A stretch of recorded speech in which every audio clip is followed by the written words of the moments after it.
Hanggang saan nga ba ang kaya nating gawin para sa kaibigan natin? Paano kung lumagpas na sa hangganan ang iyong kaibigan? Sasamahan mo ba siya hanggang sa dulo? O iiwanan mo na lamang para mailigtas ang sarili mo? Ikaw kapuso, hanggang saan ang kaya mong gawin para sa kaibigan mo? Dear Papa Dudut, lahat tayo ay may itinuturing na totoong kaibigan. Sanggang dikit partners in crime o best friend, ika nga. Minsan dahil sa best friend natin ay nakagagawa tayo ng maling desisyon sa buhay. Para mapagtakpan lamang ang katotohanan at kalokohang ginagawa nila kahit alam mong mali na. At nagsisisi na lamang tayo sa huli kapag nalagay na sa alanganin ng bawat isa. Papadudod, ako po si Easy, 26 years old at isa akong gay performer dito sa Puerto Galera. Tubong Occidental Mindoro ang pamilya namin, pero dito ako sa Puerto Galera nakahanap ng maayos na trabaho. At dahil wala namang TV sa bar na pinagtatrabahuhan ko ay radyo ang pinakikinggan namin. Avid listener mo kaming lahat. At todo kami palagi nag-aasaran kami kung sino ang unang magsisend ng kwento sa'yo. Iniisip kasi namin na sa dami ng nagpapadala ng liham sa'yo ay tiyak na 50-50 ang chance na mapili ang liham namin. Pero sinubukan ko pa rin dahil alam ko na maraming mai-inspire sa kwento ko. Sabay kaming lumaki ni Jenny, mas matanda lamang ako ng 2 taon sa kanya. Bata pa lamang kami ay kitang-kita na ang angking ganda nito. Makinis siya pero may pagkabalahura din ng bunganga. Masaya siyang kasama kaya siguro ay komportable kami sa isa't isa. Kaya naman noong magdesisyon akong magtrabaho dito sa puerto ay sumama din siya sa akin. Magkasama po kami sa trabaho at iisa ang bahay na inuupahan namin. Dito kami mas lalong naging close ni Jenny.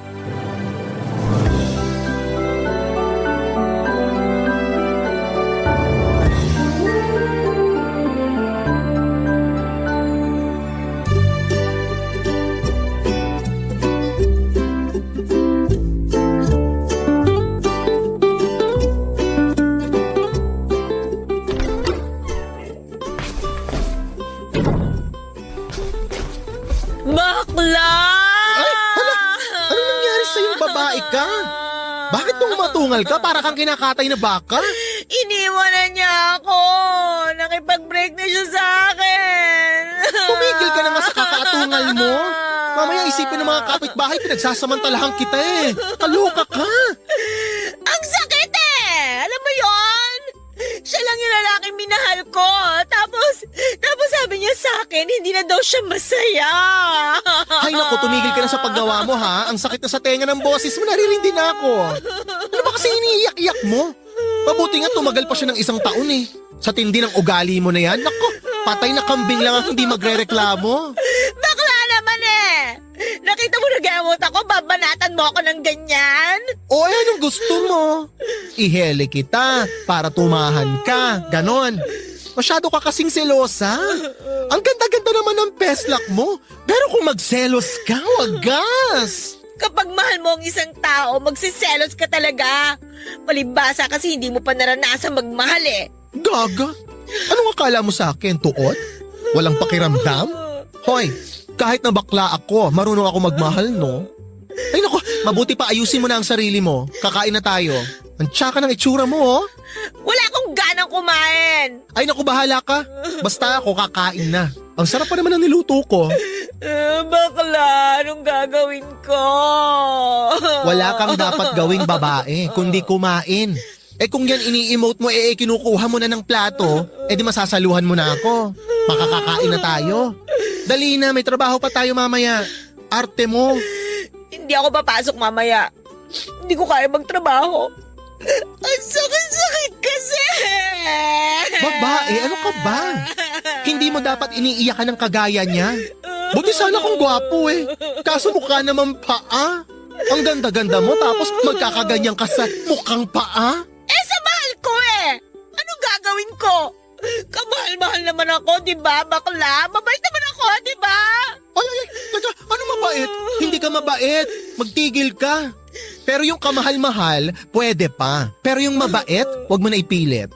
Tara na, kumain na tayo. Ayoko kumain, bakla. Promise, wala akong gana. Wala. Ay nako, alam mo babae, gusto sana kitang damayan sa kaartehan mo na yan. Kaso ilang beses nang nangyari to eh. Kaya wa-effect na sa akin yan. Tumigil ka na. Kaya kung ayaw mong kumain at bet mong umatungal maghapon, sige, go be my guest. Basta ako, Lala Fez. Papadudot na awa ko sa kanya pero hindi ko pwedeng ipakita yon dahil lalo lamang niyang iindahin ang sakit. Ito lamang kasi ang lalaking minahal niya ng sobra. Sa dami ng naging boyfriend niya, noong ko lamang siya nakita na umiyak at nasaktan.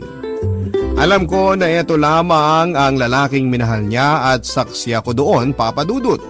Siya kasi ang tipo ng babae na kapag ayaw na sa isang lalaki basta na lamang niya itong binibreak. Karma.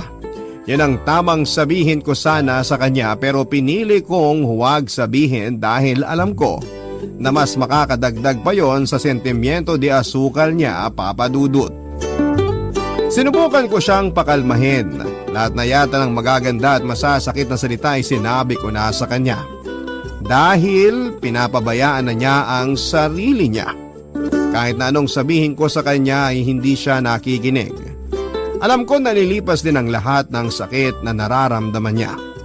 Kilala ko si Jenny. Sandali lamang itong mag-i-emote at makaka-move on din ito kaagad. Kaya kahit naawa ko sa kanya, ipinabayaan ko na lamang siya sa gusto niya. Hinahayaan ko siyang manahimik at mag-iiyak. Madalas ko pa siyang pinapagalitan dahil nawawala na siya ng gana dahil sa lalaking hindi naman deserve ang mga luha niya.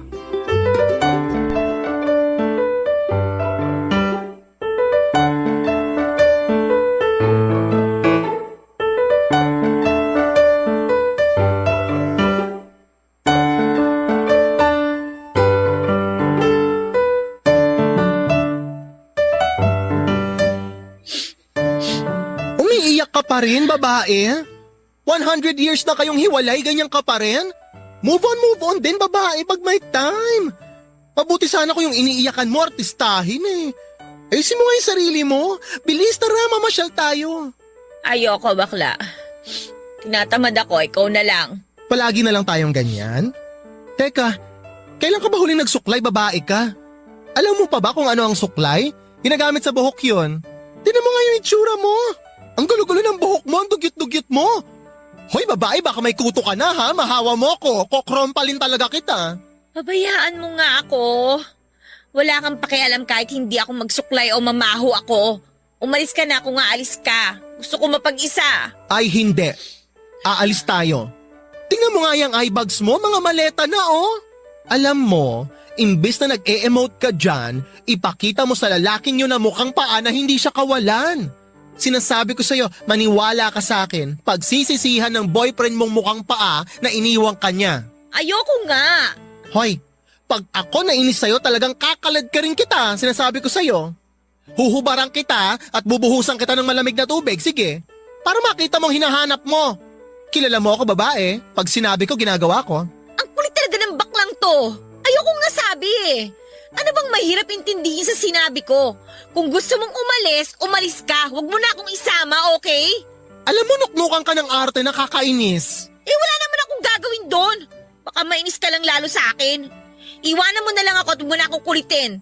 Alam mo, babae, hindi ko talaga alam kung anong ipinakain sa'yo ng mukhang paa na yun kung bakit nagkakaganyan ka. Ang pangit-pangit naman! Yung ex mong ang gwapo, hindi mo iniyakan ng ganyan. Tapos ngayon mukha kang nagdurusa? Mukha kang yagit ang dugyot-dugyot mo? Paano ka umabot sa ganyan? Mukha pangit kang bakla ka. Porke afamang jowa, makalait ka, wagas. O totoo naman eh. Wala ka kasing ka-taste-taste. Huwag mo kasing masyadong seryosohin yung kasabihang ang maganda para sa pangit. Hindi totoo yun. Kaya ka nagkakaganyan kasi tatanga-tanga ka.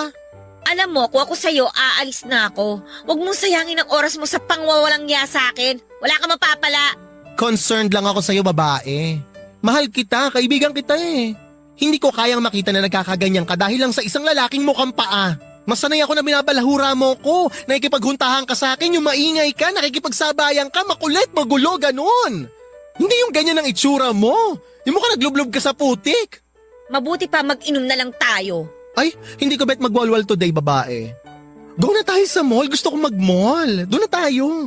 Malay mo, makakita tayo doon ng mas pangit kesa sa iniiyakan mo ngayon, o di ba bongga? Hindi ka naiiyak. Che? Bakla? Alam mo, naisip ko lang. Ano kaya kung ikaw na lang ang jowa ko? Ay, no. Ayoko pang mamatay, no? Hindi ko kaya magjowa ng lason. Ew! Ang choosy nito, kala mo? O sige na, ikaw na ang Diyosa, ikaw na ang makinis. Tumigil ka na.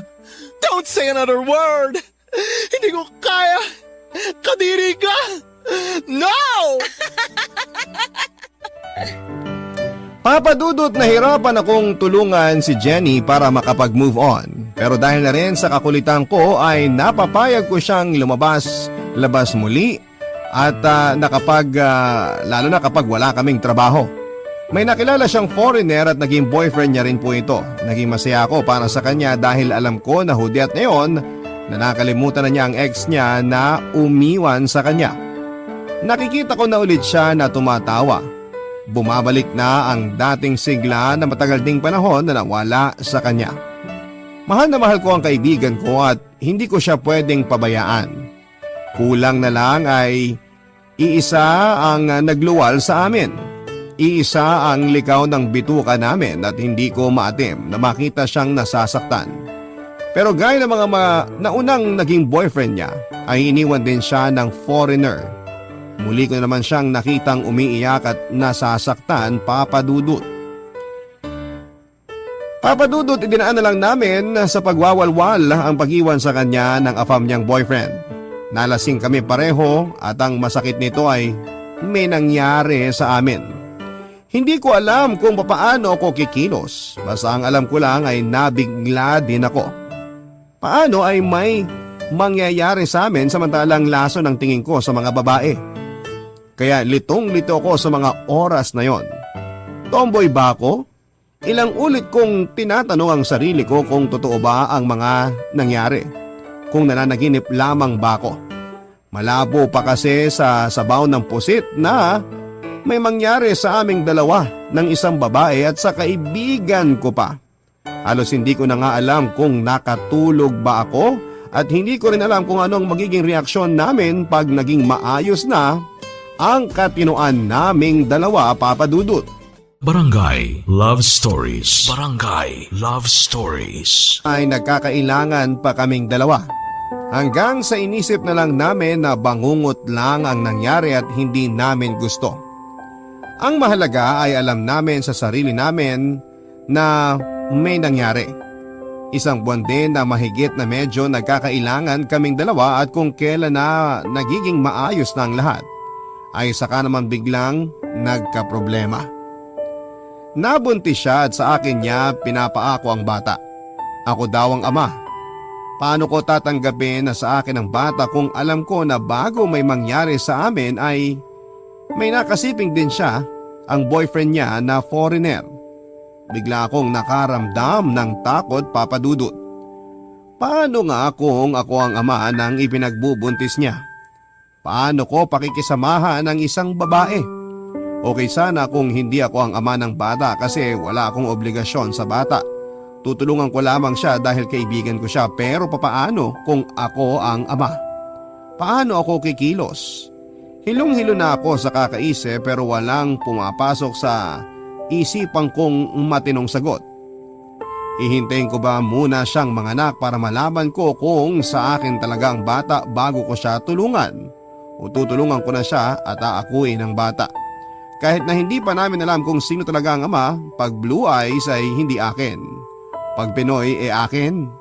Parang ang hirap ng sitwasyon namin. Hindi ko alam kung saan ako kukuha ng lakas. Paano kung sa akin nga ang bata? Paano ang jowa ko? Mahal ko si Jenny bilang kaibigan pero hindi ko makita ang sarili ko na magiging asawa siya. Paano ko palalakihin ang anak ko kung akin nga? Paano ko ipapaliwanag sa kanya na bakla ang ama niya na nakadamit babae? Paano kung pagtawanan siya ng mga kalaro niya? Hindi ko alam kung paano maging isang ama at hindi ko alam kung paano magpaka lalaki at magpalaki ng isang anak. Sana'y hindi sa akin ang bata. Pero sigurado si Jenny sa sinasabi niya kaya lalo akong kinakabahan.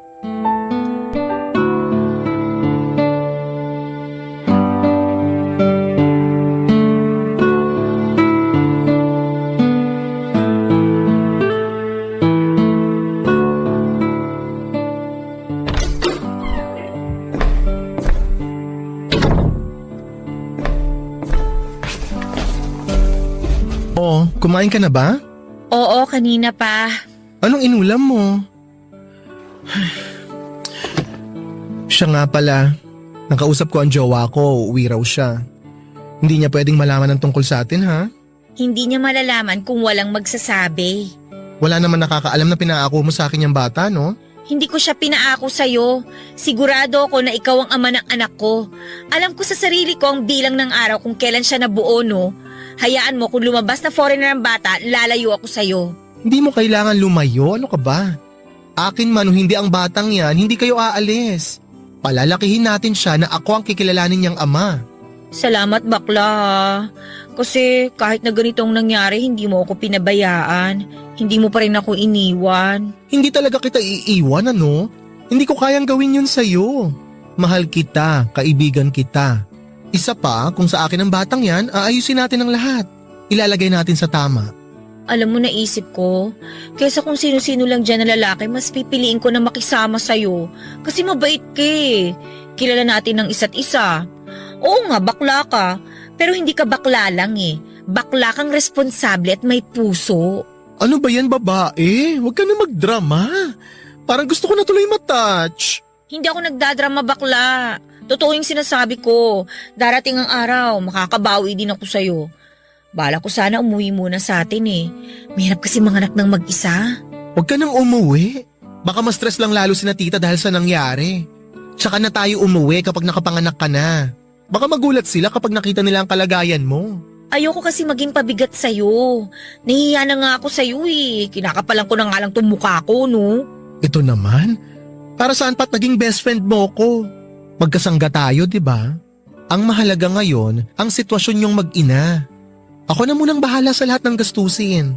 Magpapacheck up nga pala ako mamaya. Pakisabi na lang kay boss na baka malita ko ha. Alam mo, sa tingin ko, mabuti pa siguro wag ka na munang magtrabaho. Para hindi nila makita ang kalagayan mo. Medyo maumbok na rin kasi ang tiyan mo eh. Kaya ko pa naman. Hindi pa naman ako mahihirapan. Mas maigi nga na may ginagawa ako kaysa mainip lang ako dito sa bahay. Wag na, baka ma-stress ka lang kapag nagtrabaho ka pa. Baka pati anak natin maapektuhan. Anak natin? Tanggap mo na? Diba, sabi ko naman sa'yo, akin man o hindi ang batang yan, ako pa rin ang tatayo bilang tatay niya. Ikaw ang ama nito, bakla. Sigurado ko. Papa Dudut, hindi ko alam kung hanggang saan ang kaya kong gawin para sa kaibigan ko. Hindi ko maipaliwanag ang nararamdaman ko sa bawat araw na kasama ko si Jenny. May kung anong damdamin ang nabubuhay sa puso ko na ni sa hinagap ay hindi ko akalain na mararamdaman ko. Unti-unti nang nahuhulog ang loob ko sa kanya pero hindi ko alam kung ililihim ko na lamang ba o sasabihin sa kanya ang katotohanan.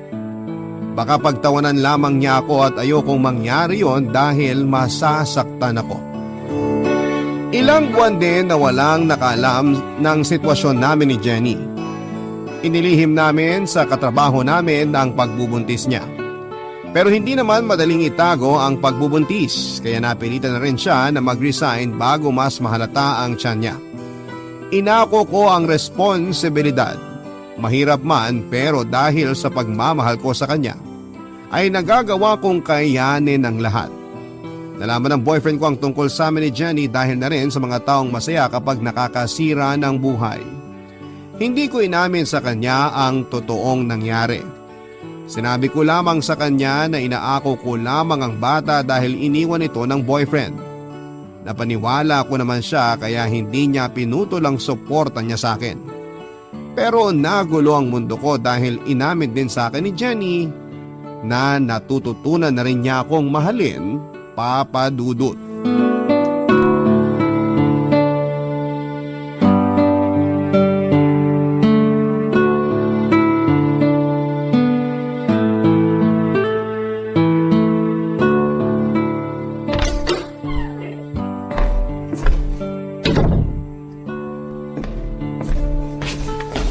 Tamang-tama ang dating mo, bakla.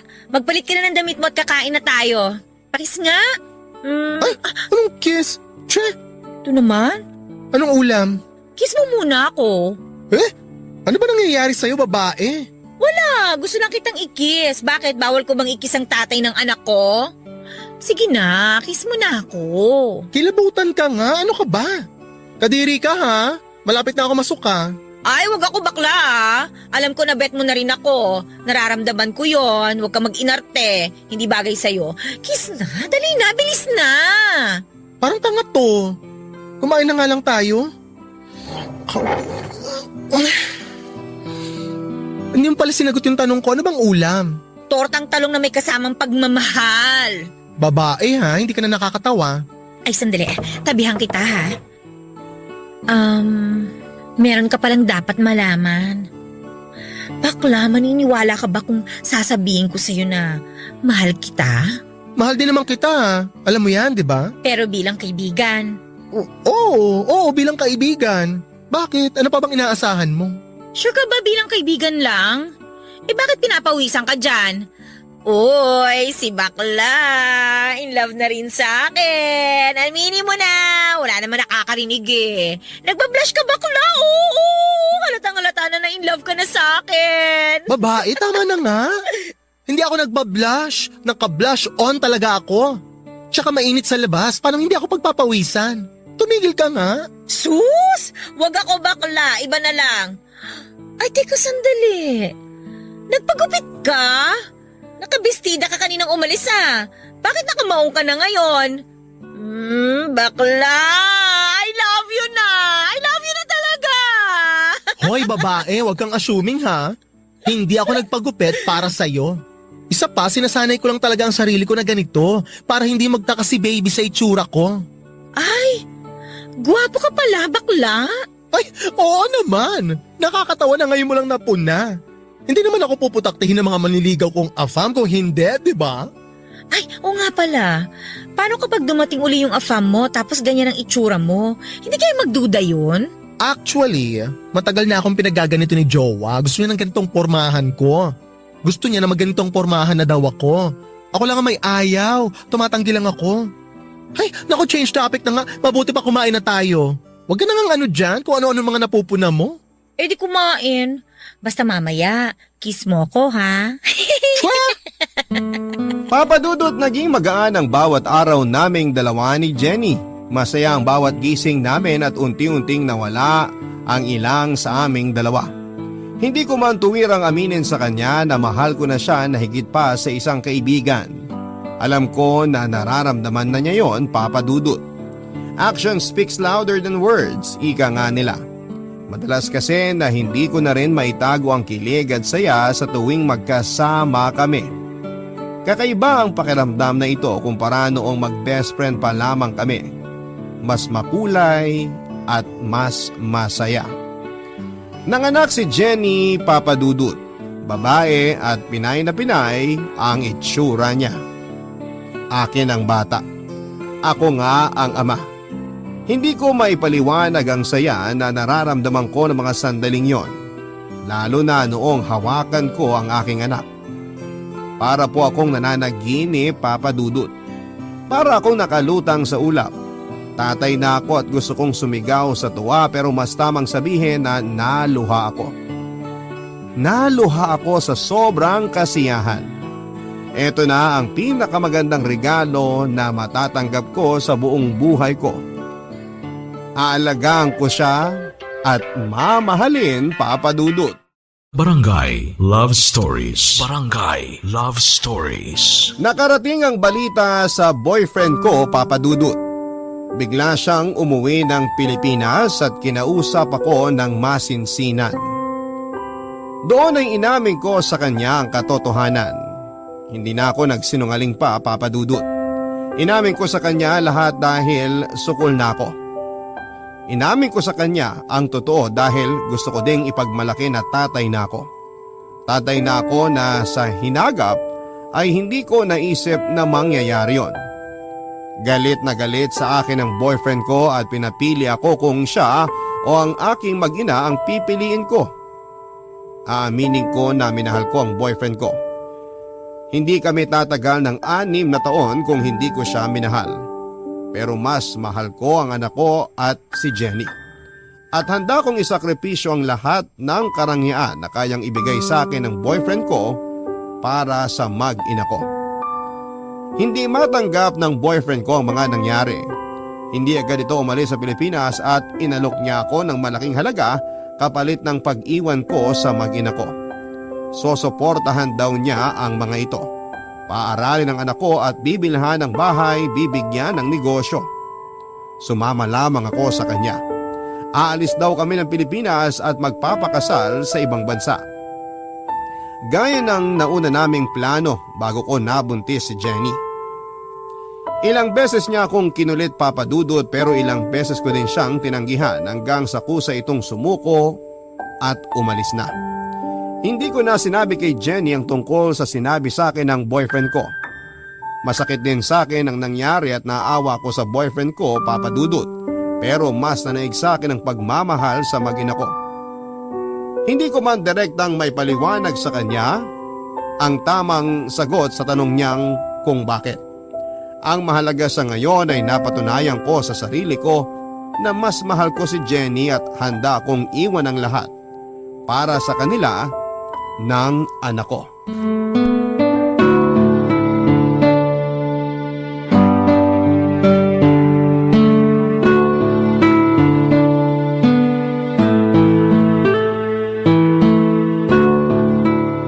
Bakla, anong oras na? Bakit ngayon ka lang dumating?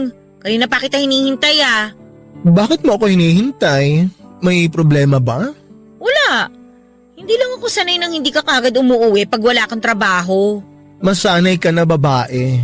Masanay ka na rin na paminsan-minsan hindi ako uuwi. Alam mo na. Huwag mo sabihin na lalaki ka, bakla. Hindi magandang biro yan, ha? Eh ano naman kung man lalaki ako? Single naman ako. Teka, nagsiselos ka ba? Oo! Nagsiselos ako! Masaya ka na? Ay, bakit ka sumisigaw, babae? Sinong kaaway mo? Ikaw! Nakakainis ka kasi bakla eh! Kanina pa ako naghihintay sa'yo kasi nagugutom na ako. Tapos, uwi ka na nga ng lasing, malalaman ko pa na ng lalaki ka. Nagugutom ka na pala eh. Bakit hinintay mo pa ako? Bakit hindi ka pa kumain? Hindi naman ako may bitbit ng kaldero ha. Huwag kang pilosopo ha? Hindi pa ba malinaw sa'yo na hindi ko gusto na makita kang may kasamang ibang lalaki? Inamin ko naman sa'yo na mahal kita, di ba? Bakit mo ba ako pinahihirapan? Ako? Pinahihirapan ka? Lilinawin ko lang, babae ha? Hindi kita girlfriend at lalong hindi kita asawa para umasta ka ng ganyan. Oo, hindi mo ako asawa. Pero may anak ka sa akin. Mahal kita kaya nagagalit ako ng ganito. Hindi ko alam kung bakit ang dami-dami naman dyan na tunay na lalaki. Sa'yo pa na baklang-bakla ako na in love. Selfish na, wala pang pakiramdam. Napakamanhid mo. Ako? Selfish? Kung selfish ako, sana iniwan na lang kita.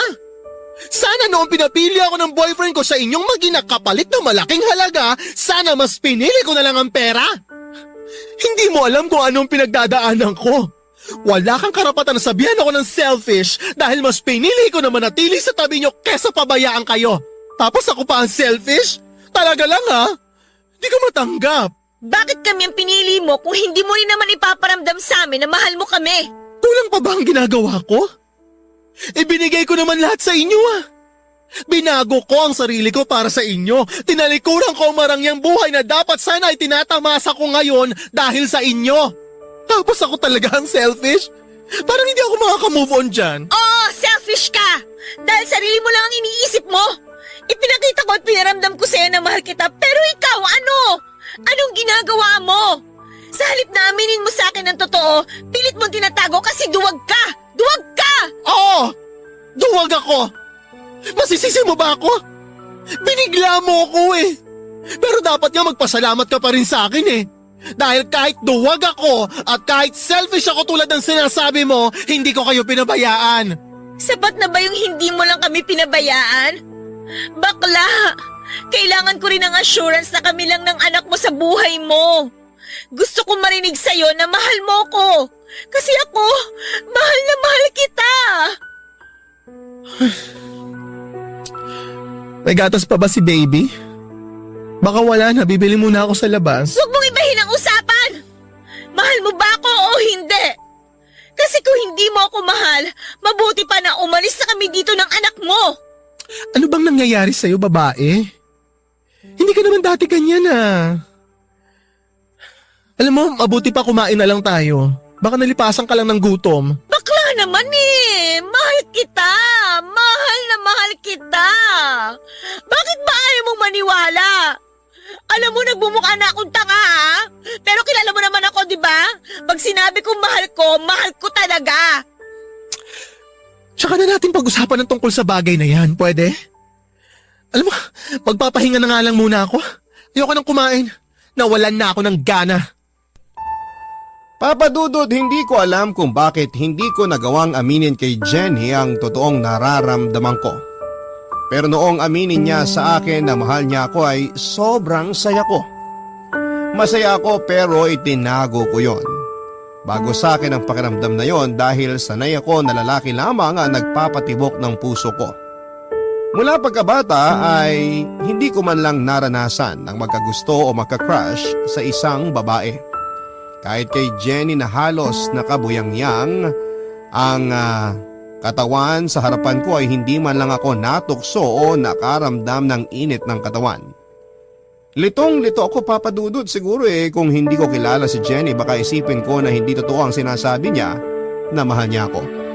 Pero best friend ko siya kaya alam na alam ko kapag mahal niya ang isang tao. Hindi ito natatakot sabihin sa tao mahal niya ang nararamdaman niya. Kaya siguro ganoon na lamang ang inis niya sa akin, lalo na at tinatanggihan ko siya. Mahal ko si Jenny pero hindi ko alam kung paano ipapaunawa sa kanya na hindi pa ako handa na makipagrelasyon sa kanya. Hindi pa ako handa, Papa Dudut, na pumasok sa relasyon na hindi ko alam kung paano sisimulan. Sapat na muna yung alam ko na mahal niya ako at mahal ko siya. Hindi man niya gaanong maramdaman ay gagawin ko pa rin kung ano ang sa palagay ko ay makapagpapasaya sa kanila.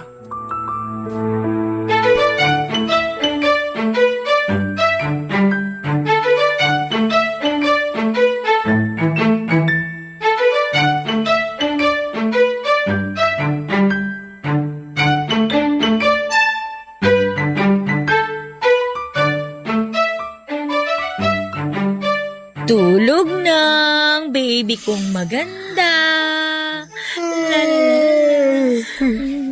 Good morning, babae.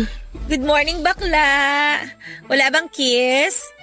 Ano ba? Hindi pa ako nagtutoothbrush? Hello, baby kong mahal. Good morning. Mamaya na ikikis ni daddy yan ha. Magtutoothbrush lang ako. Si mami din, baby. Ikikiss ni daddy pagka-toothbrush. Di ba, baby? Pero okay din naman ako i-kiss kahit hindi pa nagtutoothbrush si daddy. Di ba, baby? Twa! Babae, anong ulam? Ako, ayaw mo? Baliw! Ang aga-aga, babae ha? Bakla, phone mo nagre-ring. Ay, hiya mo siya. Sino ba kasi yan? Wala, baka yung customer ko yung kagabi. Kagabi pa ako kinukulit nun eh. Naku, bakla binabalaan kita. Huwag kang manlalalaki, hindi ako papayag. Eto na naman po tayo. Wala nga lang yun, ano ka ba? Maaga pa para mamburaot babae ha, utang na loob. Hindi naman kita binuburaot. Ang akin lang naman, hindi na magandang tingnan na may lalandiin ka pang lalaki. Gusto mo bang kalakihan ng anak mo na ganito tayo? Teka, okay naman tayo di ba? Isa pa alam mo naman sa umpisa pa lang ganito na ako. Pinipilit ko naman magbago para sa inyo ha. Bakla yung totoo. Wala ka ba talaga nararamdaman para sa akin? Wala nga, ang kulit mo naman eh. Friendship lang talaga ang kaya kong ibigay sa'yo. Hindi naman natin kailangan na maging tayo para mapalaki natin ng maayos yung anak natin ha. Diba? Ay, may karelasyon ka bang iba? Wala. Kasi kung may boyfriend kang iba, hahayaan na lang kita. Uwi na lang kami ni baby sa atin. Yung totoo, bakla. Wala nga sabi, ang kulit ah. Eh bakit ka sumisigaw? Wala naman akong sinabing masama ah. Eh ang kulit mo kasi eh. Araw-araw na lang, yan ang issue mo. Araw-araw din kasi na nagpapaka-ipokrita kang bakla ka. Best friend mo ko. Alam ko kung nagsisinungaling ka o hindi, no? Ay, hindi porke best friend mo ko, dapat alam mo na lahat ang tungkol sa akin. Alam na alam ko, bakla. Kilalang kilala kita mula sa mga hibla ng buhok mo sa ulo hanggang sa patay mong kuko. Kaya tigilan mo na ako sa kaduwagan mo ha, at saka dyan sa pagiging ipokrito mo. Alam ko naman na mahal mo ko, hindi bilang kaibigan lang. Huwag ka na kasing mag-inarte. Alam ko na gusto mo rin akong halikan, yakapin at katabi sa gabi. Kiss mo na ako. Uy, hahalikan na ako niyan. I love you, bakla. Aamin na yan. Mahal mo ko, no? Mahal mo ko, no? Uy, mahal na niya ako. Aamin na yan. Tumigil ka na nga babae, ano ba? Hindi ka na nakakatuwa ah. Ano ba, lumayo ka kita? O ayan, ano? Masaya ka na? Aamin ka din pala eh. Pinahirapan mo pa ako. Wala kasing kupas yung kakulitan mo eh. Dapat pala noon ko pa ginawa to, bakla, no? Ang tibay kasi ng arte mo sa katawan. Nakakaloka ka. Eh ganun talaga pag Diyosa, may papilit effect. Kinuha mo na nga ang virginity ko nang hindi ko alam eh. Virgin ka? Saan banda? Kahit na butas ng ilong mo, hindi na virgin eh. Hoy, virgin pa ako babae. Virgin pa ako sa mga laso na kagaya mo. I love you, bakla. Pakis nga ako. I love you too, babae. Papadudot, masayang masaya ako ng mga sandaling yon. Salamat kay Jenny dahil hindi niya ako tinigilan. Malaya na ako. Malaya ko nang maiparamdam sa mag-ina ko ang pagmamahal na matagal ko nang kinakatakutang ipakita at iparamdam sa kanila. Ganon pala kapag nagmamahal ka ng totoo. Nawawala ang takot. Nawawala ang pag-aalinlangan mo sa sarili mo. Napuno ng pagmamahalan ang tahanan namin at hindi naging hadlang ang pagiging bakla ko para magkaroon ng masayang pamilya. Marami pa rin sa paligid namin ang nagtataas po ng kilay. Marami kaming naririnig na hindi magagandang salita mula sa mapanghusgang mga tao sa paligid pero hinahayaan na lang namin. Hindi namin sila pinapansin sapagkat hindi sila nagpapakain sa amin kaya kiber sa mga kagaya nila. Ang mahalaga ay masaya kami. Papadudot, inaya kong magpakasal si Jenny, namanhikan ako sa kanila at tuwang-tuwa ang mga magulang namin. Dahil noon pa man ay sinasabi na nila sa akin na kung hindi lamang ako bakla ay mas gusto nila na ako ang mapangasawa ni Jenny. Pero dahil wala talaga akong plano mag-asawa ng lason ay palagi ako nagtataray dahil ang alam ko noon ay lalaki ang gusto ko at hindi babae. Wala sa hinagap ko na pumatol talaga sa lason na kagaya ni Jenny. Nang malaman ng ex-boyfriend ko na fam na ikakasal na ako ay umuwi po ito, kinausap ako at pilit pa rin niya akong kinukumbinse na iwanan ko ang mag-ina ko. Pero sa huling pagkakataon ay muli ko siyang tinanggihan at sinabi ko sa kanya na wala na siyang aasahan dahil mahal ko talaga ang mag-ina ko. Alam kong karangyaan ang kapalit ng pagtanggi ko sa ex ko. Pero walang halaga ang kayamanan kung hindi ka naman masaya. Mas pipiliin ko ang simpleng buhay kasama ang mag-ina ko kesa humiga sa salapi nang hindi sila kasama. Alam ko kung gaano ako kamahal ng ex ko. Ramdam ko yon sa higpit ng yakap niya sa akin bago siya umalis. Nakita ko siyang umiyak. Pero ganon pala yon, papadudot, no? Kapag nawala ang pagmamahal mo sa isang tao kahit nagmamakaawa na bumalik ka ay hindi mo na magagawa. Lalo na at may mahal ka ng iba. Bago umalis ang ex ko ay binigyan niya ako ng malaking halaga. Hindi ko sana tatanggapin pero sinabi niya na regalo daw niya yon sa kasal namin. hindi ko na rin siya natanggihan, Papa Dudut. Bagamat hindi siya umaten sa kasal namin, baka daw doon pa siya mag-iskandalo. Hindi daw niya alam kung kailan siya babalik pero sana raw pagbalik niya ay magkita muli kami, hindi bilang magkasintahan kundi bilang magkaibigan na lamang. Pero bigla akong parang nabunutan ng tinik. Napayapa ang isipan ko at nagpapasalamat sa Panginoon dahil naging maayos ang lahat. Maraming salamat po sa pagbasa ng liham ko, Papa Dudut, at sa masusugid mong tagapakinig. Sana'y kapulutan nila ng aral ang kwento ko at huwag tayong matakot na iparamdam sa minamahal natin ang nararamdaman natin. Maging ito man ay katawa-tawa sa paningin ng iba. Huwag tayong matakot sa sasabihin nila dahil ang pagmamahal ay hindi tumitingin sa kasarian o sa itsura. Bagkos ay sa nararamdaman sa kabila ng panghuhusga. Papa Dudut ay niyaya na rin ako ni ate na magtrabaho sa abroad kasi may kilala raw siya na pwedeng makatulong para mapadali ang proseso ng mga papeles ko. Nasa tamang edad naman ako noon kaya naisip ko na pwede na rin siguro yon. Para kahit papaano ay mas gumaan pa ang buhay ni nanay. Sumang-ayon ako sa plano ni ate kaya lang ay hindi naman kami magkasama dahil sa isang factory sa Taiwan ako na ipasok ng agency. Ayos na rin kasi at least hindi ako nahirapan na makaalis tapos legal pa ang naging proseso ng pag-alis ko, Papa Dudut.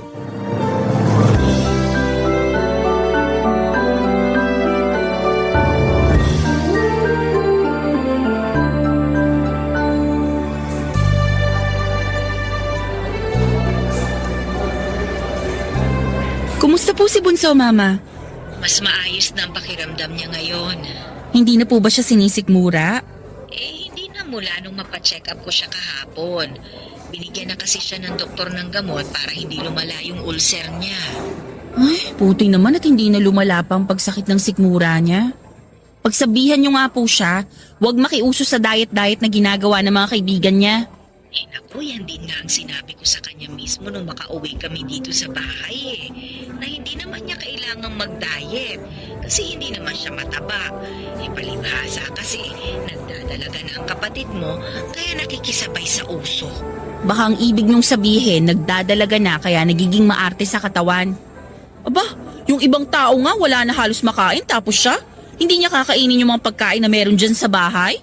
Baka gusto niya bawasan natin ang school allowance niya para hindi siya makabili ng pabango o makeup niya. Hayaan mo na yung kapatid mo at napagsabihan ko na rin naman siya. Ikaw ba, Ivy? Kumusta ka naman dyan sa Taiwan? Okay naman po, Mama. Okay, pero parang malungkot yung boses mo ah. May problema ka ba? Wala naman po. Namimiss ko lang po kayo kaya bigla akong nakaramdam ng lungkot ngayon. Miss ka na rin namin ng mga kapatid mo. Lalo na yung mahihigpit na yakap mo sa akin. Bakit po umiiyak na kayo, Mama? Pati po tuloy ako naiiyak na rin dito. Pasensya ka na, Ivy, ha? Naisip ko lang kasi na kung hindi maagang nawala ang papa ninyo, hindi nyo nakakailanganin na umalis ng ate mo at magtrabaho sa malayo. Hindi kayo magsasakripisyo para sa amin ng mga kapatid nyo. Ganun po talaga ang buhay. May mga pangyayari na hindi natin kayang kontrolin o baguhin. At wala tayong ibang magagawa kung hindi ang sumunod sa agos ng buhay kahit gaano pa yun kabigat para sa atin. Kasi ang mahalaga naman, kahit magkakalayo tayo ngayon, alam ko na kasama kami ni ate palagi sa mga dasal nyo. Siyempre naman, hindi talaga kayo nawawala sa mga dasal ko gabi-gabi. At malaking tulong na po yun para mapanatag ang loob namin ni ate. Sige na po, Mama. Patapos na rin po yung lunch break ko.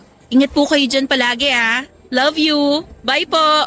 Oy, siya, babay na din anak. Love you too. Hirap naman magpigil ng luha kapag kausap ko na si Mama. Uy, Ivy. Ayos ka lang? Oo. Bakit ka umiiyak?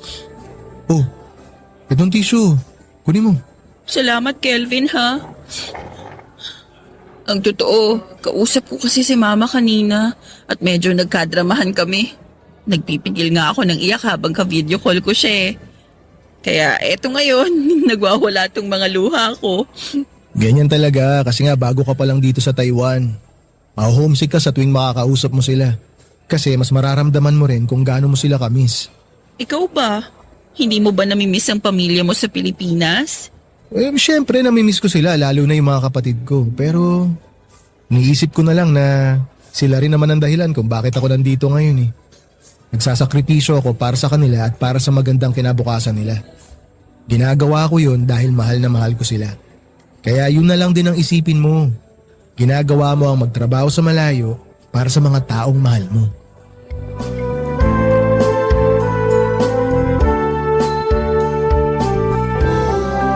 Papadudot, hindi pala talaga madali ang maging OFW. Close kasi talaga ako kay mama, ate at sa dalawa ko pang kapatid. Noong nagtrabaho po ako sa Maynila noon, kapag nami-miss ko na sina mama ay kagad po akong umuwi ng Iloilo para makita at mayakap sila. Nagugulat na nga lang si mama kapag napagbubuksan niya ako ng pinto ng bahay at kaagad namang napapawi ang lungkot ko kapag nayakap ko na sila ng mga kapatid ko.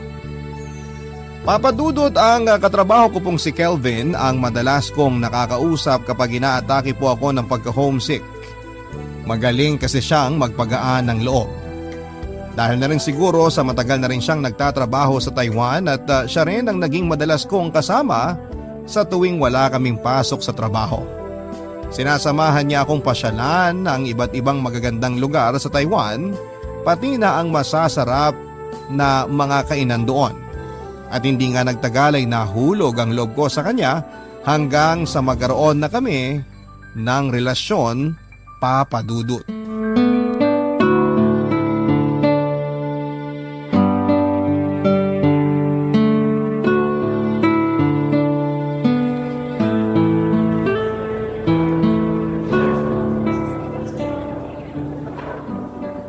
Oo nga, gipit lang talaga ako ngayon. Pasensya ka na kung yun lang ang napadala ko sa'yo. Basta Kelvin, babawi na lang nandito ako ka ng na pala sa overtime sa mga kantin. susunod na araw. Akala ko nasa... Ay, sorry, may kausap ka pala sa cellphone sige na. mo. Kakain na ako ng tanghalian. Tawagan na lang kita ulit mamaya, ha? Bye. Ivy, sorry hindi na ako nakapagpaalam sa'yo kanina. Dumiretso lunch break na ako. Ayos lang kasi halos magkasunod lang din naman yata tayong dumating dito sa kantin. Sino pala yung kausap mo? Ano lang, yung kapatid ko. Malapit na raw kasi yung enrollment nila kaya ayun, pinapaalala niya lang sa akin na kailangan ko raw dagdagan yung padala kong pera sa kanila. Sino naman sa mga kapatid mo yung tumawag sa'yo? Yung sumunod sa'yo? O yung mas bata pa? Yung sumunod sa akin. Kasi nasa college na siya ngayon eh. Di ba? Hindi ko alam kasi wala ka naman masyadong kinukwento tungkol sa kanila. Hindi rin naman natin kasi sila kailangan pag-usapan masyado. Ano nga palang niluto mong ulam para sa lunch natin ngayon? Sinigang na baboy sa katortang talong. Eto, ilalagay ko na dito sa lamesa natin ang mga baunan ko. Wow! Ang sarap naman ng binaon mong pagkain. Alam ko kasi na namimiss mo na yung ganyang pagkain. Kaya gumising talaga ako na maaga kanina para makapagluto. Salamat, Ivy Mapaparami na naman ako ng kanin nito.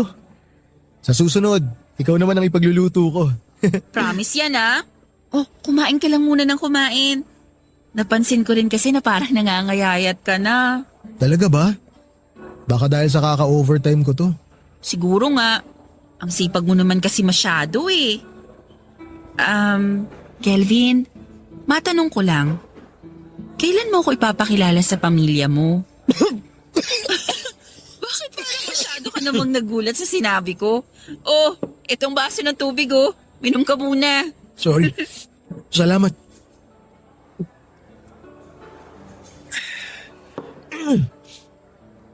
Ano ulit yung tanong mo?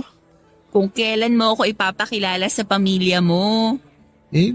Kailangan pa ba yun? Oo naman. Siyempre. Pero na lang kung hindi ka pala seryoso sa akin. Ivy, alam mo naman kung gaano ako kaseryoso sa relasyon natin, di ba? Nung una pa lang kitang makita, gusto na talaga kita.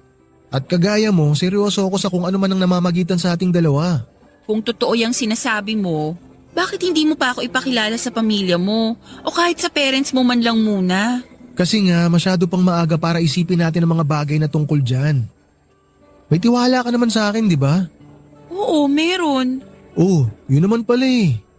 Basta i-enjoy na muna natin yung mga oras na magkasama tayo dito sa Taiwan. Promise, kapag umuwi na tayo ng Pilipinas, ipapakilala kita agad sa buong angkan namin.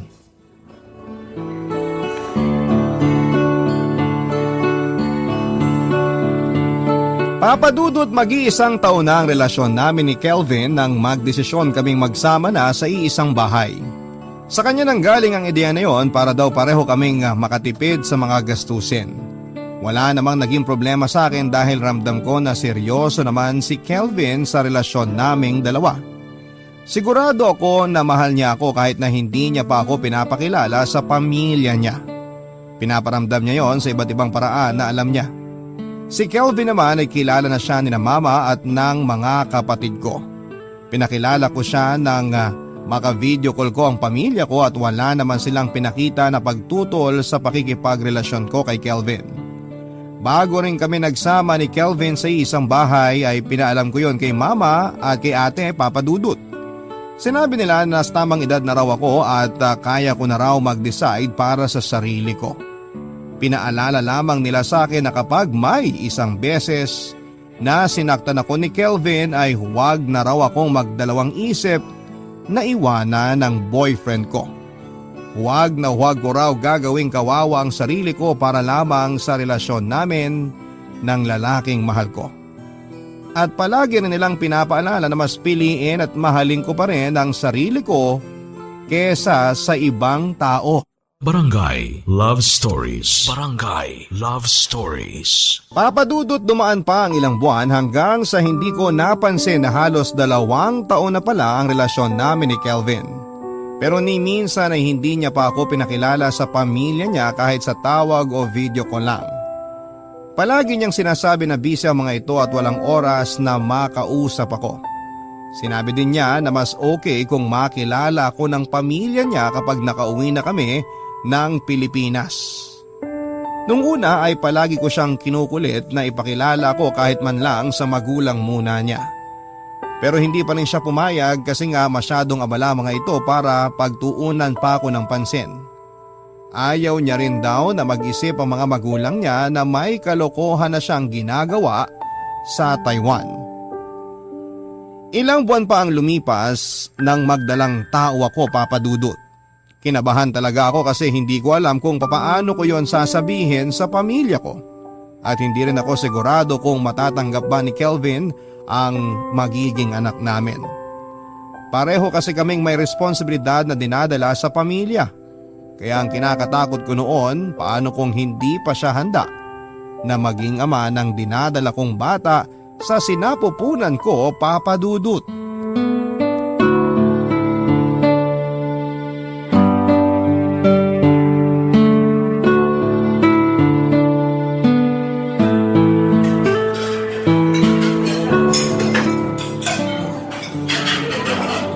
Grabe! Ang sarap naman ng beef noodle soup dito, Ivy. Halata nga, kasi pang-4 na order mo na yung kinakain mo ngayon.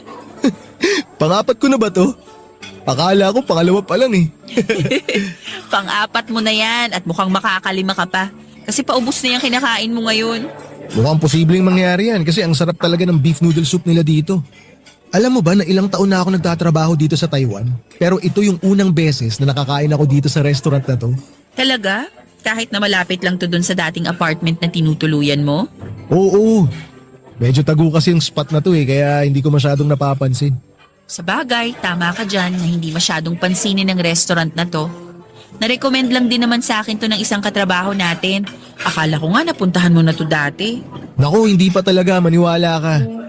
Pero mukhang mapapadalas na ang pagde-date natin dito kasi nga ang sarap talaga ng mga pagkain nila. Ano palang meron ngayon? Bigla mo ako niyaya na kumain tayo sa labas. Hindi mo naman birthday. At mas lalong hindi ko birthday ngayon. Tapos hindi rin naman natin monthsary. Kaya nagtaka talaga ako kanina nung yayain mo akong kumain sa labas pagkatapos ko maglaba ng mga damit natin. Wala lang. Namiss ko lang kasi yung mga ganitong date natin. Palagi ka kasing nag-overtime sa trabaho kaya hindi na tayo madalas na nakakapag-date. Sorry, Ivy ha. Alam mo naman na pasukan kaya medyo dumodoble kahit ako ngayon. Okay lang. Naiintindihan ko kasi may mga kapatid din naman akong nag-aaral pa rin hanggang ngayon. Sadyang mas masipag ka lang talagang kumayod kesa sa akin. Hindi naman ako mas masipag sa'yo, pareho lang tayo. Nagkataon lang na meron talaga akong kailangan habulin na ipadala. Pero mabalik tayo, ano bang meron? Bigla kang nagyayang lumabas tayo, nanlibre ka pa ha? Siguro may gusto kang sabihin sa akin pero nahihiya ka lang, no? Oo, meron nga. Kelvin, seryoso ka na ba talaga sa akin? Ha? Ano bang klaseng tanong yan? Hindi mo ba kayang sagutin na lang yun ng diretsyo? Ay, okay, sige. Seryoso na. Oh, hawakan ko muna itong mga kamay mo ha, bago ko sagutin yung tanong mo. Mahal kita. At seryoso ako sa'yo, Ivy. Talaga? Oo nga. 2 taon na tayo. Tapos iisipin mo pa na nakikipaglaro lang ako sa'yo? Ganito na lang. Ano bang gusto mong sabihin ko? Para maniwala ka na hindi lang to playtime para sa akin. Gusto kong marinig mula sa'yo na pananagutan mo ang magiging anak natin. Siyempre naman, pananagutan ko yan kasi matagal ko na rin... Teka sandali. Tama ba yung narinig ko? Oo, hindi ka nagkakamali. Sinabi ko na magkakaanak na tayong dalawa, Kelvin. Ibig sabihin, buntis ka? Buntis ka talaga, Ivy? Oo nga. Eto, tignan mo tong cellphone ko. Kinunan ko ng picture yung 2 pregnancy test kit kanina na ginamit ko sa apartment habang naglalaba ka. Hindi yan downloaded picture ha, kasi kita mo naman sa background na kinunan ko yung litrato sa loob ng kwarto natin. Gusto lang kitang sorpresahin kaya hindi ko kaagad sinabi sa'yo kanina. Tingnan mo. Ito. Oh, bakit hindi ka makapagsalita dyan? Tapos nakatitig ka lang sa screen ng cellphone ko. Hindi ka ba natutuwa na magkakaanak na tayo? Natutuwa, syempre. Medyo nagulat lang ako kasi, di ba alam mo naman na pareho tayong nag-iingat. Oo nga, pero hindi naman na siguro nakapagtataka. Kasi may mga oras na hindi ka nakakapag-condom kapag nagsisex tayo. Lalo na kapag nakakainom ka ng alak. Ay, mukhang hindi pala good news para sa'yo tong sinabi ko. Ano ka ba, Ivy? Huwag ka nga mag-isip ng ganyan. Magandang balita yan para sa akin kasi gusto ko rin naman na magkaanak tayo eh. Nagulat lang talaga ako pero hindi ibig sabihin nun hindi ako masaya ngayon. Ivy, kung alam mo lang kung gaano kasaya tong puso ko kasi nga sa wakas natupad na yung isa sa mga pangarap ko. Ang maging nanay ka ng magiging anak ko.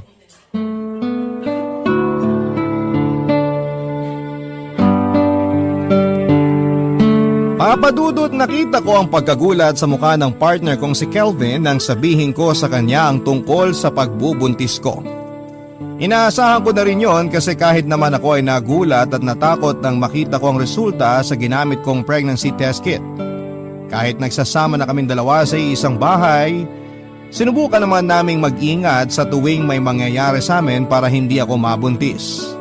Pero naisip ko noon, siguro ay oras na rin para makapagsimula kami ng bagong stage ng relasyon at buhay namin ni Kelvin. Nangako naman siya na hindi niya kami pababayaan ng magiging anak namin. Sinabi din niya na matagal niya ng pangarap na maging tatay at masaya siya na ako ang magiging nanay ng unang anak niya. Simula raw kasi nang maging kami ay wala na siyang ibang nakitang babae na gusto niyang makasama sa panghabang buhay. Ako lang yon at pangarap niya raw na mabuo kami bilang isang pamilya balang araw.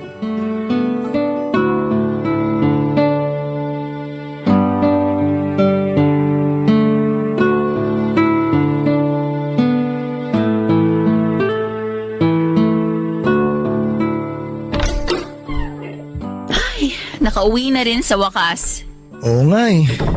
Mas matagal pa yung pinila at binyahe natin kumpara sa check-up mo dun sa OB mo. Gusto mo ng juice, Ivy? Kahit tubig na lang okay na sa akin. Okay, sige. Kukuha kita sa ref. Dami na rin kasing pasyente dun sa klinik ni doktora. Pero mabuti na lang at mabilis din tayong natapos sa ginawa niyang pag-check up sa akin at dito kay baby. Tapos ang bait pa ni doktora. Kaya parang ang bilis lang ng oras habang kausap ko siya kanina. Ang sabi ng mga katrabaho natin na nagrekomenda sa kanya, mabait daw talaga yung si doktora. Siguro kasi dahil Pinoy din siya. Ayun nga lang, medyo malayo talaga yung clinic niya kaya ang tagal din nung naging biyahe natin. Sinabi mo pa, doon talaga ako sa biyahe natin napagod. Ito yung tubig mo, Ivy. Oh. Salamat. Kanina pa rin talaga ako nauuhaw eh. Halata nga kasi naubos mo yung 1 litrong tubig na baon natin kanina. Sorry na, ang init kasi sa labas kaya nauuhaw kami ni baby. Uy, oo nga pala Kelvin. Nang lumabas ka saglit kanina habang magkausap kami ni doktora, tinanong niya ako kung kailan ba daw natin planong magpakasal. Magpakasal? Kasi 'di ba mas mahirap i-process ang pagpapalit ng apelyido ng anak natin kung sakaling naipanganak ko siya nang hindi pa tayo kasal? Yun din ang sinabi ni doktora kanina. Kaya ang sagot ko na lang sa kanya, magpapakasal tayo bago ako manganak. Ivy, dati pa nating napag-usapan to, di ba? Mas marami tayong dapat na i-prioritize kesa sa kasal na yan. Tulad ng vitamins yun ni baby, mga gamit ni baby at iba pang mga gastusin. Hindi pa nga kompleto yung ipon natin para sa panganganak mo eh. Alam ko naman yun. Gusto ko lang na marinig mula sa'yo na napapakasalan mo rin ako. Oo naman, darating din tayo dun, pakakasalan din kita. Pero ang isipin muna natin ngayon yung tungkol kay baby. Alam mo, excited na talaga ako malaman kung ano yung gender ng baby natin eh. Ako rin excited na. Nakaka-excite din no kung ano yung papangalan natin sa kanya kung sakaling babae o lalaki siya. Kelvin, alam mo, naisip ko na mas okay siguro kung tanungin din natin ang mga magulang mo tungkol dyan. Ha? Bakit naman bigla silang napasok sa usapan? Bigla lang din kasi silang pumasok sa isip ko na baka may maibigay sila na maganda o gwapong pangalan para sa magiging anak natin. Hindi mo pa rin ba pinapaalam sa kanila na magkakaroon na sila ng apo sa'yo? Hindi pa. Kasi hindi pa naman kailangan eh. Anong ibig mong sabihin hindi pa kailangan? Kelvin, karapatan nilang malaman ang tungkol dito sa pinagbubuntis ko. Malalaman din naman nila yan, pero hindi pa muna ngayon. Bakit nga hindi pa pwede ngayon? Pag-uusapan na naman ba natin to, Ivy? Sinabi ko naman na sa'yo yung dahilan, di ba? Ayoko munang ipaalam sa kanila ang tungkol sa'yo kasi alam ko na magagalit sila. Tsaka Ivy, pag sinabi ko, baka isipin nila nahihinto na ako sa pagsuporta sa pag-aaral ng mga kapatid ko dahil nga magkakaanak na tayo. Kelvin, nasa tamang edad ka na. Sigurado naman ako na maiintindihan nilang sitwasyon natin ngayon. Ikaw ang hindi makaintindi sa akin, Ivy. Hindi mo kasi kilala ang pamilya ko. Ay, mabuti pa. Lalabas na muna ako. Titingin lang ako ng pwedeng mabili na pagkain para hindi ka na mapagod magluto mamaya. Papadudod para sa akin ay hindi maliit na bagay yung makilala ko ang pamilya ni Kelvin. Kilala na siya ng buong pamilya ko at alam na rin ni na mama ang tungkol sa pinagbubuntis ko noon. Kaya alam ko na dapat na rin naming ipaalam yon sa side ng partner ko. Kaya lang hindi pa nga raw siya handa na ipaalam sa mga magulang niya na magkakaapo na ang mga ito sa kanya.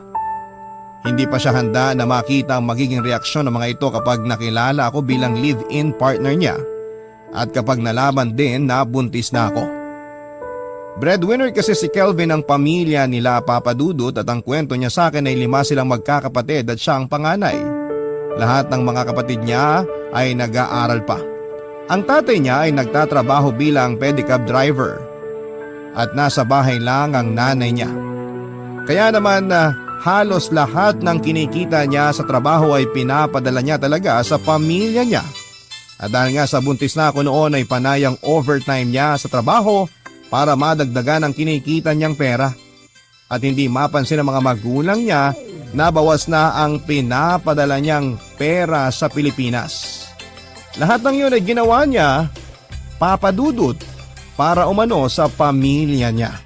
Barangay Love Stories. Barangay Love Stories. Hindi naman kasi naging sensitive ang pagbubuntis ko kaya nakapagtrabaho pa rin ako ng maayos. Ang dami nga ring natuwa sa mga katrabaho namin nang malaman nila na magkakaanak na kami ni Kelvin.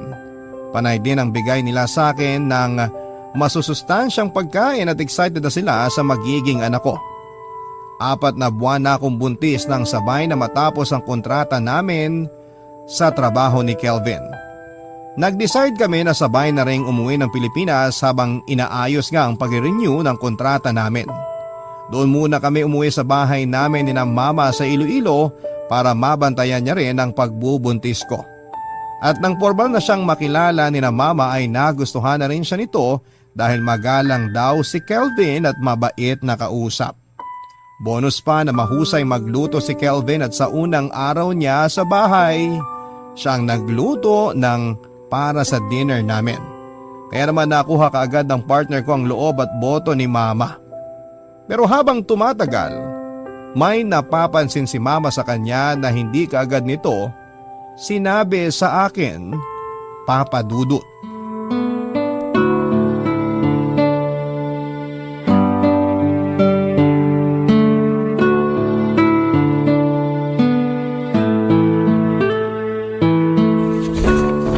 Ilang araw kang mawawala dito sa bahay.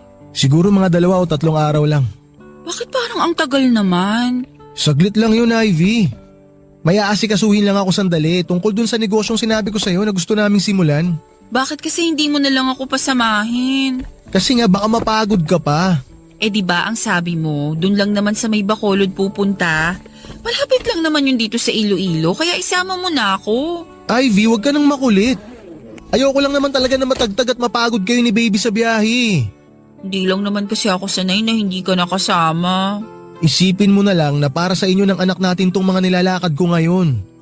Tsaka babalik din naman ako agad eh. Okay, wala rin naman akong magagawa. O paano? Alis na ako ha. Pasuyo na lang ng ilang mga gamit ko, ikaw na lang mag-ayos ng mga naiwan ko ha. Alis na ako. I love you. I love you too. Ingat ka, Kelvin.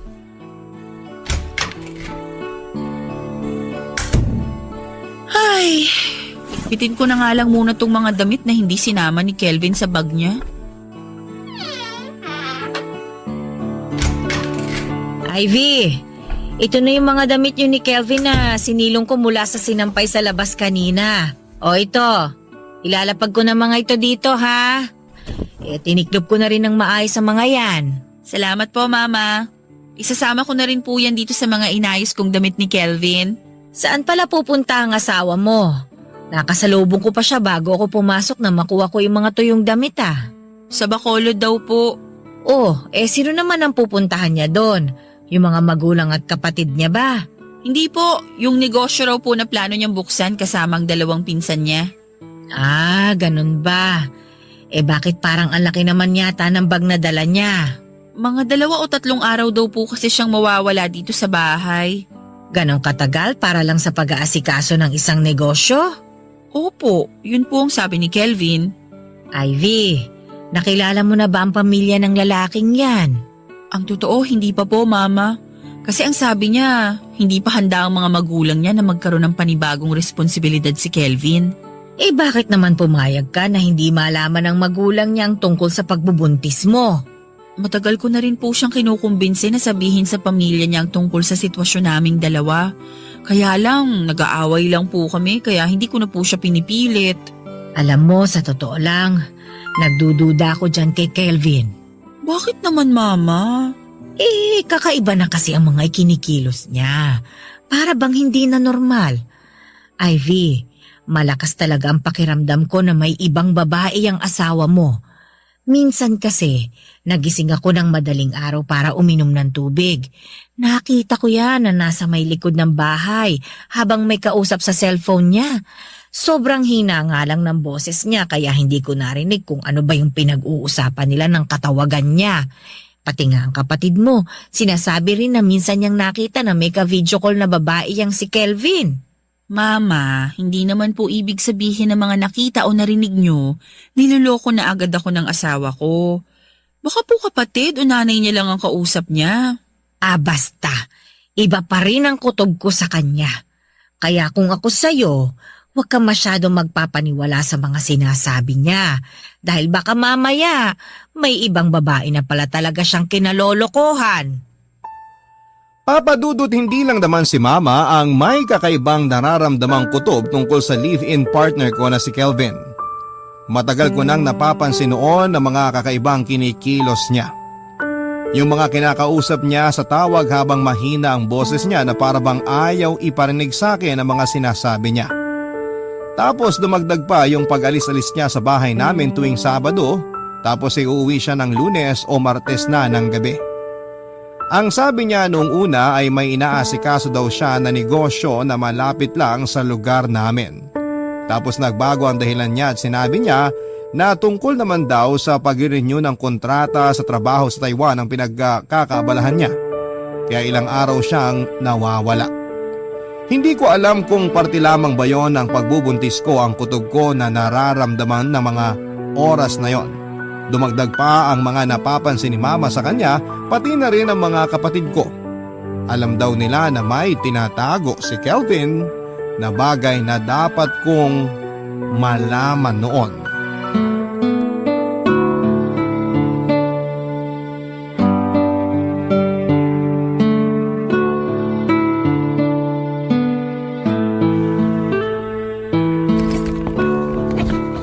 Saan ka na naman pupunta, Kelvin? Nagpaalam na ako sa'yo kagabi na may lakad ako Nagpaalam ka nga na may lakad ka, pero hindi mo naman sinabi kung saan ka pupunta. Ang laki na naman ng bag na dala mo Mukhang ilang araw ka na namang mawawala. Hindi naman masyadong matagal, mga 2 araw lang. Babalik din agad ako. Yan naman ang palagi mong sinasabi O eto, Oh, ano to? listahan niya ng mga requirements para sa kasal. Pinapaasikaso na sa atin ni Mama para daw… Ivy, ano na naman to? Akala ko ba nag-usap na tayo tungkol dito? Hindi pa tayo pwedeng magpakasal kasi nga dagdag gastos lang yan para sa atin. Hindi naman bonggang kasada ng kailangan natin. Simple lang naman ang gusto ko kaya hindi tayo gagastos ng malaki para dyan. Pero hindi nga yan ang priority natin. Bakit ba hindi mo maintindihan yun? Hindi ba talaga priority tong kasal o ayaw mo lang akong pakasalan? Ay, mabuti pa umalis na ako. Kasi sigurado ako pag-aawayan na naman natin to Hindi ka aalis dahil pag-uusapan natin ang tungkol sa magiging kasal nating dalawa, Kelvin. Sa ibang araw na natin pag-usapan to. Kailangan ko na umalis. Saan ka ba talaga pupunta at parang nagmamadali ka masyado? Doon nga sa pinsan ko. Kailangan lang namin pag-usapan yung tungkol sa negosyo namin. Ilang beses ko ba kailangan sabihin sa'yo? Paulit-ulit na Sa bahay ng pinsan mo o sa babae mo? Wala akong ibang babae, Ivy.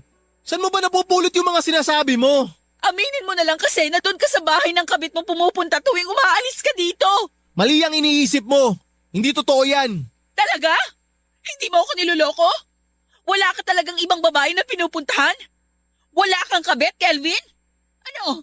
Sabihin mo. Aminin mo na yung kabit mo talaga ang pinupuntahan mo. Umamin ka na. O sige. Gusto mo talaga malaman yung totoo? Sige, aminin ko na. Wala akong kabit. Pero may asawa ako. At ang asawa ko ang palagi kong pinupuntahan tuwing aalis ako dito sa bahay nyo. Ano? May asawa ka na? Ang ibig sabihin, kasal ka na sa ibang babae? Oo. Kasal na ako sa kanya. May 4 na anak kami. Hindi totoo yung sinabi ko sa'yo na naghihirap yung mga magulang ko at ako nagpapaaral sa mga kapatid ko. Matagal na akong ulila. Pero maniwala ka sa akin, Ivy. Kahit kasal na ako, ikaw pa rin ang… Sinungaling ka! Niloko mo ako! Ivy, sorry. Naipit lang naman ako sa sitwasyon Anong laching sitwasyon ang ibig mong sabihin, Kelvin? Kasi nung unang araw na nakita kita, sobrang nagkagusto kaagad ako sa'yo. Hanggang sa tuluyan na kitang minahal, kaya natakot ako na sabihin sa'yo yung totoo. Kasi ayoko mawala ka sa akin, Ivy. Kaya ginawa mo na lang akong kabit mo at isinabay mo sa asawa mo, ganon? Napakahayop ng ugali mo, Kelvin! Napakasinungaling mo! Napakasawa mo! Ivy, sorry. Sorry talaga. Minahal naman talaga kita Patawarin mo ko. Gusto mong umalis, di ba? Oh! Ayan! Ayan ang mga gamit mo! Umalis ka na dito sa bahay namin! Dalhin mo na lahat ng mga gamit mo! At huwag ka nang babalik! Ivy, please. Huwag mo namang gawin sa akin to. Totoo yung nararamdaman ko para sa'yo. Tsaka totoo rin yung bala ko na iwan yung asawa ko. Hindi ko lang talaga kaya sa ngayon. Iiwan ko naman talaga siya para sa'yo eh. Kasi ikaw talaga yung mahal ko. Ikaw talaga yung gusto kong makasama. Kayo na magiging anak natin. Hindi mo siya iiwanan, Kelvin. Ivy! Babalik ka sa kanya. O kung gusto mo talaga siyang iwanan, sige, bahala ka. Wala na akong pakialam. Pero itong tatandaan mo, kahit ano pang gawin o sabihin mo, hindi ka na makakabalik pa sa buhay ko. Kaya umalis ka na dahil ayoko nang makita yung hayop na pagmumukha mo. Siguro nga papadudod sa umpisa pa lang ay alam ko nang niloloko ako ni Kelvin. Pero dininay ko lamang yon sa sarili ko. Kumbaga ako mismo ay niloko ko rin ang sarili ko. Nagbulag-bulagan ako sa posibilidad na matagal nang may ibang babayang partner ko na si Kelvin. Kasi ayoko mawala siya sa akin lalo na nang ipagbuntis ko ang anak namin. Sinakyan ko na lamang ang lahat ng mga sinabi niya tungkol sa pamilya niya na ayaw niyang ipakilala sa akin. Pero hindi ko naman inaasahan na grabe pala ang kasinungalingan na ginagawa niya. Ginawa niya akong kabit ng mahigit 2 taon. Kaya pala sa tuwing bubuksan ko ang topic na tungkol sa kasal, nakikita ko noon ang bahagyang pamumutla at kaba sa mukha niya. Kasi alam niya na kahit kailan ay hindi niya ako magagawang pakasalan. Ang malala pa doon ay ang mga nalaman ko na tungkol sa pagiging bulag ng asawa niya kaya hindi niya kaagad ito maiwan-iwan dahil na rin sa awang nararamdaman niya. Tapos kasama pa nila sa bahay nila ang nanay ng asawa niya na putol na ang mga paa dahil sa sakit nitong diabetes. Ang negosyo rin na palagi niyang dinadahilan ay ang malaki palang pagkakautang niya para sa ginamit niyang pera na pag-abroad noon. May mga death threat na rin siyang natatanggap dahil sa malaking pagkakautang niya na pilit niyang hinahanapan ng solusyon. Kaya pala siya todo kong kumayod sa pagtatrabaho noong nasa Taiwan pa kami dahil solo lahat ni Kelvin ang responsibilidad. Kasama na ang sariling pamilya ng asawa niya at lahat yon ay nagawa niyang aminin sa akin. Papadudot kahit na ilang beses pang sabihin sa akin ni Kelvin na ako ang mahal niya. Hindi ko na kaya pang palampasin ang mga nalaman ko tungkol sa kanya. Alam ko sa sarili ko na oras na para bumitaw ako sa kanya. Masyado ko nang binaba ang sarili ko para sa pagmamahal na nararamdaman ko para sa kanya. Masyado na akong nagpakabulag at bingi para lamang hindi siya mawala sa akin. At hindi ko deserve na masaktan ng paulit-ulit nang dahil lamang sa isang manloloko na kagaya ni Kelvin. Kaya naman kahit na ilang beses pang nagmakaawa sa akin si Kelvin ang araw na yon ay hindi ko na siya pinatawad pa. Niyakap niya ako, lumuhod siya at walang tigil sa pagiyak habang paulit-ulit na humihingi ng tawad. Pero naging matigas na ako at sinabi ko na tuluyan na lamang kaming maghiwalay.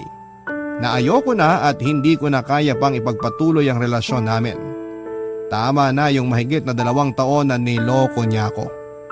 Kaya naman sinabi ko sa kanya na tumuloy na siyang umalis sa bahay namin at huwag na siyang babalik pa. Dahil hindi ko na siya gustong makita o makasama.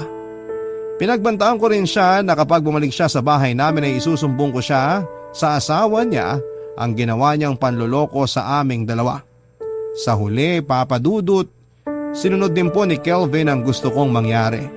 Umalis siya sa bahay at mula noon ay hindi ko na siya nakita pa kahit pa ng mga anak ako. Ngayon ay single mother ako pero kahit kasama ko naman si mama at ang mga kapatid ko sa pagpapalaki sa anak ko na 5 years old na. Hindi pa naman siya nagtatanong tungkol sa papa niya pero sa oras na mangyari yon, sasabihin ko sa kanya na patay na ito dahil yun naman ang totoo para sa akin.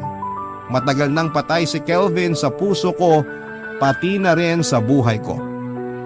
Dito ko na rin po tinatapos ang sulat ko, Papa Dudut.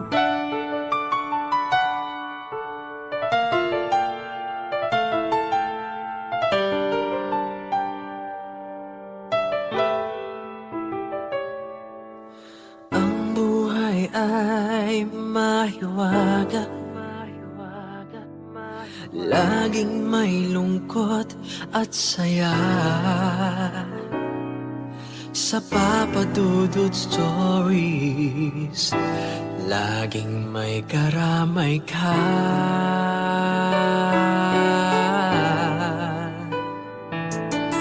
Mga problemang kay bigat,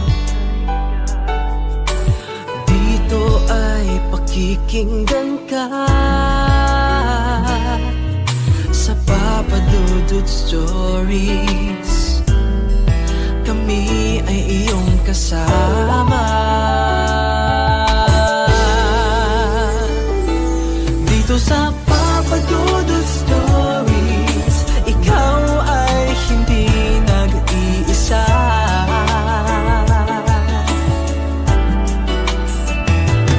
Dito sa Papa Dudut Stories, may nagmamahal sa'yo. Papa Dudut Stories, Papa Dudut Stories,